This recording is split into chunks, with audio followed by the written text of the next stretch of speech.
ప్రధానంగా రాష్ట్రంలో ఏ ప్రభుత్వ అధికారంలోకి వచ్చినా విద్యార్థులకి విద్యా వైద్యానికి సంబంధించి హామీలు ఇస్తారు. ఓకే, జగన్మోహన్ రెడ్డి గారి హయాంలో విద్యా వసతి దీవెన, విద్యా దీవెన ఇవన్నీ అమలు జరిగింది. ఇప్పుడు ఫీజు రియంబర్స్మెంట్ అనేది ఇప్పుడు కనుమరుగైపోతున్న పరిస్థితి. వీళ్ళ బడ్జెట్లో రిలీజ్ చేసిన డబ్బులు బకాయిలు చూస్తే ఎక్కడ కొంత ఉండట్లేదు. ఇది కేవలం ఒక పోరాటానికి ప్రతిపక్షం చేతిలో ఒక ఆయుధంగానే మిగిలిపోతుందా? ప్రభుత్వం దాని మీద అసలు దృష్టి పెట్టే ఆలోచన ఉందా, కనబడుతుందా లేదా?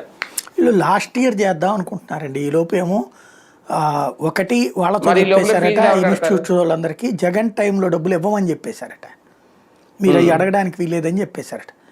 సరే సార్ మేము అడగము, వీళ్ళ అట్లా అడగకపోతే ఎట్లాగండి అంటున్నారు వాళ్ళు.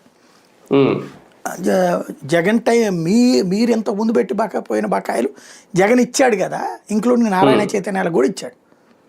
మీరు ఇట్లా చేస్తే ఎట్లా అని అడుగుతున్నారు. అవన్నీ అనవసరం, మీరు మాట్లాడడానికి వీల్లేదు. నెంబర్ 1. రెండోది వచ్చాడు, ఇప్పుడు పెట్టే ఆర్డర్ ఎంత, ఇదో సమస్య. ఇప్పుడు పెడుతున్నటువంటి ఆర్డర్లో ఒక సమస్య ఎక్కడ వస్తుంది అంటే డబ్బులు లేవు వీళ్ళ దగ్గర. కాదు, ఇవ్వాలన్న ఉద్దేశం లేదు. డబ్బులు లేకపోతే ఈవెంట్లకు అట్లా 1,00,000 కోట్ల రూపాయలు ఎట్ట ఖర్చు పెడతారు వీళ్ళు.